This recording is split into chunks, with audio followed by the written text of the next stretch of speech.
अस्सलाम वालेकुम। मूवी के स्टार्ट होते ही हमें एक गांव दिखाया जाता है जहाँ पे हमें दो प्रिंसेस दिखाई जाती हैं। एक का नाम होता है एल्सा जो कि बड़ी होती है और एक का नाम होता है ऐना जो कि होती है छोटी। प्रिंसेस एल्सा के पास बहुत सारी पावर्स हुआ करती थी, मैजिकल पावर, जब से वो पैदा हुई थी, जिनके साथ वो दोनों बहनें बहुत ज़्यादा इंजॉय और खेला करा करती थी। एक दिन खेलते खेलते प्रिंसेस एल्सा से प्रिंसेस ऐना को चोट लग जाती है, जिसके बाद वो नीचे गिर जाती है और बहुत ज़्यादा जख्मी हो जाती है। जिसके बाद उनके पेरेंट्स आते हैं जो कि होते हैं प्रिंस और प्रिंसेस। वो उनको ले जाते हैं स्टोन्स के लीडर के पास। स्टोन्स का लीडर उसको सही तो कर देता है और साथ साथ ये भी कहता है कि जब ये उठेगी तो इसकी सारी मेमोरी अरेज हो जाएगी। इसके बाद वही बात होती है, जब प्रिंसेस ऐना उठती है तो उसकी मेमोरी अरेज हो जाती है और वो प्रिंसेस एल्सा को ये भी कहता है कि तुम्हें अपनी पावर्स को कंट्रोल करना होगा और इन्हें इस्तेमाल करना भी सीखना होगा, और तुम खाली इनको तब भी नहीं कंट्रोल कर सकती जब तुम्हारे अंदर किसी अपने की डर होगा।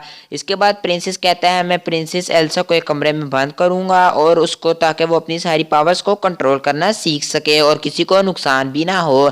इसके बाद प्रिंसेस ऐना घर आ जाती है अपने महल में और वो उस प्रिंसेस एल्सा के पास जाने की कोशिश करती है, लेकिन प्रिंसेस एल्सा कोई रिप्लाई नहीं करती और उसको भी रियलाइज़ हो जाता है कि मेरी पावर्स बढ़ती जा रही हैं। वो अपने फादर के पास जाती है और उसको ये सारी बात बता देती है। उसका फादर कहता है कि तुम अपनी पावर्स को कंट्रोल कर सकती हो, इसमें कोई मुश्किल काम नहीं, और वो उसको एक पेयर ऑफ ग्लव्स भी देता है जिसकी, ताकि कोई चीज़ के आइस में ना बदल सके। उसके बाद प्रिंसेस ऐना हर रोज़ वहाँ आया करती है और एल्सा का दरवाज़ा बजाया करती है, उसके साथ बात करना चाहती लेकिन वो ना आया करती, जिसकी वजह से उसको बहुत दुख हुआ करता था। इसी के साथ कई साल गुजर जाते हैं और प्रिंसेस एल्सा और प्रिंसेस ऐना बड़ी होने लग जाती हैं। इसके बाद उनके पेरेंट्स को किसी काम की वजह से कहीं जाना था।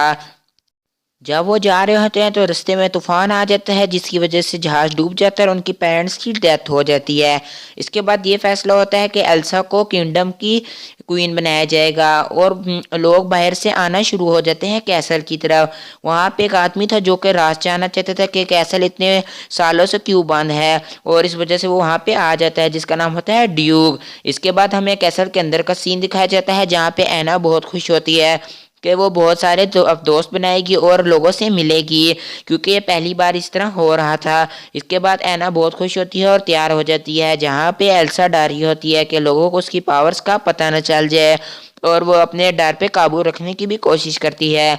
इसके बाद वो बाहर जाती है और गेट महल का दरवाज़ा खोल दिया जाता है। बाहर जाके वो बहुत सारे लोगों को देख के बहुत ज़्यादा खुश हो जाती है, जहाँ पे उसकी मुलाकात एक ओल्ड प्रिंस हैंस से होती है और वो उसके साथ प्यार में मुब्तला हो जाती है, क्योंकि वो उसको बहुत अच्छा लगता है। इसके बाद वो बहुत सारा टाइम स्पेंड करते हैं और इधर उधर घूमने लग जाते हैं, जबकि महल के अंदर प्रिंस एल्सा को ताज पहनाया जा रहा था। उसको कहा था कि अपने ग्लव्स उतारो ताकि तुम ये पकड़ सको। जब वो ग्लव्स उतारती है तो वो आइस में बदलना शुरू हो जाते हैं, तो वो फ़ौरन से वापस रख के ग्लव्स पहन लेती है। प्रिंसेस एला और प्रिंसेस एल्सा के पास आने की कोशिश करती है, लेकिन प्रिंसेस एल्सा उसको अपने से दूर कर देती है ताकि कोई गड़बड़ ना हो जाए, लेकिन प्रिंस हंस आकर उसको बचा लेता है। इसके बाद वो दोनों बहुत सारे टाइम स्पेंड करते हैं और आपस में खेलने लग जाते हैं, जहाँ पे प्रिंस हंस उसको प्रपोज कर देता है शादी के लिए। इसके बाद प्रिंस ऐना को समझे बगैर उसकी प्रपोजल एक्सेप्ट कर लेती है। इसके बाद वो प्रिंस ऐना प्रिंस हंस को प्रिंस अल्सा क्वीन अल्सा के पास मिलवाने के लिए लेके आती है, जबकि क्वीन अल्सा मना कर देती है और कहती है कि इस तरह डिसीजन नहीं लेते। जब प्रिंस अल्सा कुछ कहती नहीं उसके जवाब पे, तो प्रिंस हैना को गुस्सा आ जाता है और वो उससे थोड़ा सा नाराज़ भी हो जाती है, लेकिन उसके बाद वो उसका जैसी गिलास खींचती है तो वो बेकाबू हो जाती है और उसको गुस्सा आने लग जाता है। जिसके बाद उसके पावर्स का सबको पता चलने लग जाता है और ड्यूक को भी पता चल गया था कि इस कैसल में क्या राज छुपा हुआ है। जिसके बाद वो बाहर भागने लगती है कि लोगों को नुकसान ना हो, लेकिन हर जगह भीड़ देखने की वजह से उसको और डर लग जाता है और ड्यूक कहता है कि एक विच है, इसको कर्स मिला हुआ है, जिसकी वजह से वो इधर उधर भागने लगती है और पानी से होते हुए दूसरी साइड पे चली जाती है, जिसकी वजह से पूरा पानी बर्फ में बदल जाता है और स्नो फॉलिंग होने लग जाती है, जो कि अब कभी भी ख़त्म नहीं होने वाली थी। इसके बाद ड्यूक कहता है कि इसको कर्स मिला है और एक विच है, इसने हमें भी कर्स दे दिया है, लेकिन प्रिंस एना अपनी बहन को डिफेंड करते हुए कहती है कि उसको कोई कर्स नहीं मिला और वो बिल्कुल एक नॉर्मल लड़की है। और उसके बाद वो एक घोड़े पे बैठती है और हंस को अपने कैसल की जिम्मेदारी दे के चली जाती है अपनी बहन को ढूंढने के लिए। इसके बाद वो नॉर्थ की तरफ जाती है अपने बहन को ढूंढने के लिए, जहाँ पे एल्सा बहुत ज़्यादा दुखी होती है और वो एक खुश होकर कैसल बनाती है। और यहाँ पे एक बहुत अच्छा सॉन्ग शुरू हो जाता है जिसका नाम होता है लेट इट गो। और इसके बाद वो एक कैसल खूबसूरत सा बना लेती है जिसके अंदर वो बहुत ज़्यादा डिज़ाइनिंग करती है और बहुत अच्छा कैसल बनाती है। प्रिंस एना भी वहाँ पे पहुँच जाती है घर पे, जहाँ पे एक आदमी उसको मिलता है जिसका नाम होता है क्रिस्टोफ। और वो उसको बताता है कि बहुत ज़्यादा बर्फ़ डलने लगी है जहाँ पे, जिसकी वजह से अब मेरा माल भी बिकना कम हो गया क्योंकि मैं बर्फ़ बेचता हूँ। इसके बाद प्रिंस एना बताती है मुझे पता है किस वजह से बर्फ़ डाल रही है, और उसको ये भी पता चल जाता है कि उसकी बहन है वहाँ पे है। और वो क्रिस्टोफ को कहती है कि तुम अगर मुझे मेरी बहन के पास पहुँचा दोगे तो मैं तुम्हारे नॉर्थ की तरफ ले जाओगे तो मैं तुम्हें सप्लाईज भी दूंगी और तुम्हारा काम भी बढ़ जाएगा। इसके बाद क्रिस्टोफ इस बात पर राज़ी हो जाता है और अगले दिन ही वो दोनों वहाँ पर रवाना होने के लिए तैयारी करनी शुरू कर देते हैं नॉर्थ की तरफ। इसके बाद अगले दिन वो अपने रेनडियर पे बैठ जाता है क्रिस्टोफ, और एना भी बैठ जाती है, जहाँ पे एना उसको सारी बात बता देती है कि किस तरह मुझे हंस से प्यार हो गया था और मेरी बहन ने ना इनकार कर दिया जिसकी वजह से वो यहाँ से चली गई और उसको बहुत ज़्यादा गुस्सा आ गया। आगे हंस कहता है उसने सही फैसला किया कि इस तरह जल्दबाजी से फैसला नहीं करना चाहिए क्योंकि कुछ भी हो सकता है। इसके बाद वो उसका जो रेनडियर होता है किसी आवाज़ सुन के वहाँ पे रुक जाता है और इधर उधर देखने लग जाता है क्योंकि वहाँ पे जंगली भेड़िया आ गए थे। इसके बाद जो क्रिस्टोफ होता है वो रेनडियर को एक क्लाइम से दूसरी माउंटेन पे जंप करवाता है जिसकी वजह से वो दोनों बच जाते हैं और वहाँ से चलने लग जाते हैं। और नॉर्थ वहाँ पे करीब ही था इसलिए वो आगे का सफ़र पैदल तय करते हैं। सुबह को वो वहाँ पे पहुँच जाते हैं और वहाँ पे एक वो स्नोमैन देखते हैं जो कि अलाइव था जिसका नाम होता है ओलिव। इसके बाद वो उसको कहती है कि देखो तुम्हें मेरी बहन का पता है तो मुझे उस तक ले जाओ क्योंकि मौसम बहुत बिगड़ा है, मैं उसको जाकर समझाऊंगी। इसके बाद ओलिव भी ये मान जाता है और वो लोग वहाँ चलने के लिए तैयार हो जाते हैं। इसके बाद वो लोग वहाँ पे जा रहे होते हैं लेकिन जो प्रिंस का घोड़ा होता है वो घर आ जाता है कैसल में, और उसको इतना घबराए हुए देख के प्रिंस हंस को भी पता चल जाता है कि एना की जान खतरे में है। और जो ड्यूक होता है वो अपने दो बंदे भी उसके साथ भेजता है प्रिंस के साथ आके वो एल्सा को मार सकें। इसके बाद प्रिंस एना अंदर जाती है एल्सा के कैसल में और वो अपनी बहन को कहती है देखो बहना मौसम बहुत ज़्यादा ख़राब हो गया है, अब तुम्हें वापस आके मौसम को सही करना होगा और अपने गुस्से को काबू में रखना होगा। लेकिन एल्सा कहती है मैं अपने गुस्से को काबू में नहीं रख सकती और अब मैं यहीं पर रहूँगी, मुझे यहाँ पर बहुत ज़्यादा मज़ा आ रहा है।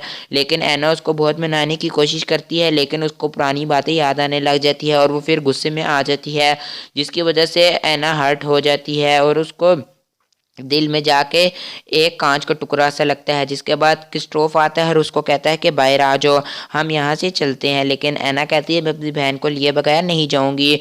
जिसके बाद एल्सा वहाँ पे एक मॉन्स्टर खड़ा कर देती है जिसका नाम होता है मार्शमेलो और वो उनको बाहर गिरा देता है। एल्सा का तो यही काम था कि ताकि वो डर जाए और एना और वो लोग यहाँ से चले जाएँ, और इसके बाद होता भी यही है, वो लोग वहाँ से जाने लगते हैं और एक जगह पे जाके गिर जाते हैं जहाँ पे हम स्टोरी का शुरू वाला हमें सीन दिखाया जाता है जहाँ पे बहुत सारे रॉक्स आ जाते हैं और वो सारे समझते हैं कि क्रिस्टोफ की एक गर्लफ्रेंड है एना। उसके बाद वो उसकी शादी कराने लग जाते हैं लेकिन शादी रुक जाती है और हमें पता चलता है कि एना का दिन फ्रीज होने वाला है अगर उसको कोई ट्रीट ना किया जाए। और जैसे ही एना वहाँ पे गिरने लगती है तो क्रिस्टोफ उसको पकड़ लेता है और उसी पुराने लीडर रॉक के पास ले जाता है। वो कहता है कि इसका तभी दिल फ्रीज होना बंद हो सकता है जब इसको ट्रू लव मिले। इसके बाद वो लोग उसको वहाँ पे ले जाता है क्रिस्टोफ अपने रेनडियर पे बिठा के और किंगडम की तरफ लेके जाने लगता है, जहाँ पे हमें यह भी दिखाया जाता है कि किंगडम पे हैंस और उसके सारे साथी और जो दो ड्यूक ने दो लड़के भेजे थे वो भी वहाँ पे आ रहे हैं प्रिंस एना को मारने के लिए। इसके बाद वो दो साथी अंदर जाने लगते हैं और रेनबो भी होश में आ जाता है और वो उनके साथ लड़ाई करने लगता है, जबकि दो लोग अंदर चले जाते हैं और वो जाके प्रिंस एल्सा को मारने लगते हैं। लेकिन प्रिंस एल्सा की ताकत के सामने उनका कुछ नहीं था, इसलिए प्रिंस एल्सा उसको मारने ही लगती है कि वहाँ पे प्रिंस हंस आ जाता है और वो उसको कहता है कि अगर तुम इसको मार दोगी तो लोग तुम्हें सच्ची में एक विच और एक मॉन्स्टर समझेंगे कि जो कि तुम बिल्कुल भी नहीं हो, तो तुम मॉन्स्टर ना बनो और रुक जाओ। इसके बाद वो रुक जाती है और फ़ौरन से वहाँ पे एक आदमी जो होता है वो वहाँ पे तीर चला देता है। जो तीर होता है ऊपर कांच के टुकड़ों में लगता है। जब वो नीचे गिरता है तो प्रिंस एल्सा बेहोश हो जाती है। इसके बाद जब उसको होश आता है तो वो एक अपने आप को वापस कैसल में पाती है और उसके हाथ जंजीरों से बंधे होते हैं। वहाँ पे फ़ौरन प्रिंस हंस आ जाता है और वो बाहर खिड़की से देखती है कि मौसम अभी भी ठंडा है। प्रिंस हंस उसको आके कहता है कि मौसम को देखो तुम वापस ठीक कर दो। जहाँ पे प्रिंस अल्फा कहती है कि मुझे नहीं पता इसको किस तरह कंट्रोल करना है, मुझे तो अपनी पावर पे कंट्रोल करना नहीं आ रहा। और इसके बाद हमें दिखाया जाता है कि क्रिस्टोफ प्रिंस एना को ले आया है और उनको कैसल के हवाले कर देता है और कहता है इसको प्रिंस हंस के पास ले जाओ। इसके बाद क्रिस्टोफ वापस चला जाता है और थोड़ा दुखी भी होता है और प्रिंस एना आके उसको प्रिंस हंस को सब कुछ बता देती है कि किस तरह तुम्हारी एक किस मुझे बचा सकती है। लेकिन जो प्रिंस हंस होता है वो उसको कहता है कि मैं तुम्हें किस नहीं करूँगा क्योंकि मैं यही चाहता हूँ कि मैं तुम्हारी बहन को मार दूँ और उसके बाद तुमसे शादी करके इस कैसल के ऊपर राज करूँ और इस कैसल को सारा मैं ही संभालूँ क्योंकि मेरे अंदर इस कैसल की लालच है। इसके बाद प्रिंस एना उस पर बहुत गुस्सा होती है और उसको ऐसा करने से मना करती है और प्रिंस हंस उसको वहाँ मरने के लिए छोड़ देता है और कमरे से बाहर आ जाता है और कहता है कि प्रिंस एना मर गई लेकिन उसने मरने से पहले मुझसे शादी की हुई थी और इस सब की जिम्मेदार प्रिंस अल्फा है। और वो ड्यूक और उसके सारे साथियों को कहते हैं कि हमें प्रिंस अल्फा को मार देना चाहिए ताकि ये मौसम भी ठीक हो जाए और हम सारे यहाँ से बच जाएं। हालात को देखते हुए सब लोग उसकी बात पे एग्री हो जाते हैं लेकिन जब वो क्वीन के पास जाते हैं तो वो वहाँ से भाग चुकी थी खिड़की तोड़ के। इसके बाद जो वहाँ पे हमें बहुत एक बड़ा क्लाउड दिखाया जाता है जिसको क्रिस्टोफ भी वहाँ दूर से देख रहा होता है और क्रिस्टोफ समझ जाता है कि प्रिंस एना खतरे में है। इसके बाद क्रिस्टोफ अपने रेनडियर पे बैठता है और वहाँ पे उस प्रिंस एना को बचाने के लिए भाग जाता है। जिसके बाद हमें यह दिखाया जाता है कि ओलिव प्रिंस एना के पास आ गया है और उसको बचाने के लिए बाहर लेके जा रहा है और जो कैसल है वो पूरी तरह बर्फ में मुब्तला होता जा रहा है। लेकिन ओलिव उसको सब कुछ बता देता है कि क्रिस्टोफ भी तुमसे प्यार करता है सच्चे वाला। इसके बाद वो उसको लेके बाहर जा रहा होता है ओलिव लेकिन बर्फ सारा कैसल बर्फ में ढक जाता है और वहाँ से ओलिव भागता भागता आ रहा होता है रेनडियर पे। वहाँ पे प्रिंस हंस बताता है प्रिंस अल्फा को कि तुम्हारी वजह से ये सब कुछ हुआ है ताकि अब तुम क्या करोगी, ये सब कुछ तुम्हारी गलती है जिसकी वजह से प्रिंस एना भी मर गई है। और वो प्रिंस अल्फा को मारने लगता है और वहाँ पे प्रिंस एना भी बर्फ में बदलने लगती है। लेकिन वहाँ से प्रिंस क्रिस्टोफ भी आ रहा था। जैसे ही प्रिंस हंस उसको मारने लगता है तो वहाँ पे प्रिंस एना आके बर्फ में बदल जाती है और स्वॉर्ड टूट जाती है। इसके बाद प्रिंस हंस वहाँ पे दूर जाके गिरता है और प्रिंस अल्फा उठ के रोने लगती है और अपनी बहन को गले से लगा लेती है। इसके बाद प्रिंस एना वापस सही हो जाती है और हमें यहाँ पे पता चलता है कि प्रिंस एना का ट्रू लव प्रिंस अल्सा ही है। इसके बाद वो भी खुश हो जाती है और इसके बाद सारा कुछ ठीक होने लग जाता है और उसको भी पता चल जाता है कि ट्रू लव ही मेरी पावर्स को कंट्रोल करेगा। इसके बाद हमें दिखाया जाता है कि प्रिंस अल्फा सारे गांव को अपने कैसल को ठीक कर रही है और सारी बर्फ हटा रही है। इसके बाद गांव वाले भी प्रिंस अल्फा से खुश हो जाते हैं और वो ओलिव को एक उसका क्लाउड देती है जिस बर्फ वाला ताकि वो कभी भी पिघल ना सके। इसके बाद वो प्रिंस एना प्रिंस हंस और ड्यूक को कहती है कि यहाँ से चले जाओ, बहुत दूर चले जाओ। और इसके बाद क्रिस्टोफ और वो एक दूसरे से प्यार करने लगते हैं और इसके बाद हमें दिखाया जाता है कि उन दोनों की शादी हो गई है और यहाँ पे सारा कुछ हंसी खुशी रहने लगते हैं और कैसल के दरवाजे हमेशा के लिए खुले रहते हैं। इसके बाद मूवी ख़त्म हो जाती है और अगर आपको मेरी वीडियो अच्छी लगी तो उसको लाइक शेयर और सब्सक्राइब ज़रूर कीजिएगा। अल्लाह हाफिज़।